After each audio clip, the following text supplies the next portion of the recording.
ಇದು ಕ್ರಮ ಅಪಘಾತಕಾರಿಯಾಗಿದೆ. 1990 ಆ್ಯಕ್ಟ್ ಪ್ರಕಾರ ಆ ರೀತಿ ಯಾವುದು ಕೂಡ ಆಗಬಾರ್ದು.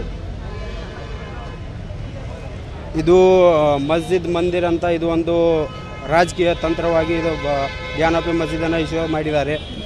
ಇದು ನಾವು ಹೇಳುವುದು ಇಷ್ಟೇ, ಯಾವ ರೀತಿ ನೀವು ಬಾಬ್ರಿ ಮಸ್ಜಿದನ್ನು ಧ್ವಂಸ ಮಾಡಿದ್ದೀರಾ, ಅಲ್ಲಿ ಹತ್ಯಾಕಾಂಡ ಕೂಡ ಆಗಿದೆ, ಸಾಕಷ್ಟು ನಷ್ಟ ಕೂಡ ಆಗಿದೆ.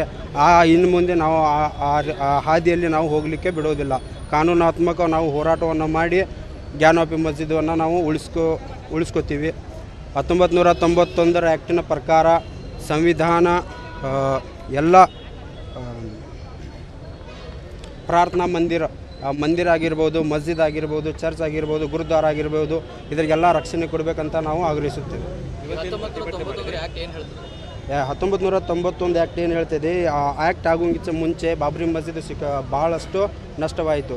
ಅದಾದ ಕಾರಣ 1991 ಆ್ಯಕ್ಟ್ ಯಾವಾಗ ರೆಡಿ ಆಯಿತು, ಇದು ಆ್ಯಕ್ಟ್ ಏನು ಹೇಳ್ತದೆ ಅಂದರೆ, ಯಾವುದು ಪ್ರಾಪರ್ಟಿ ಅವ್ರದ್ದಿದೆ, ಮಂದಿರ ಆಗಿರ್ಬೋದು, ಮಸ್ಜಿದ್ ಆಗಿರ್ಬೋದು ಅಥವಾ ಚರ್ಚ್ ಆಗಿರ್ಬೋದು, ಅದು ಅವ್ರದ್ದೇ ಆಗಿ ಇರಬೇಕು.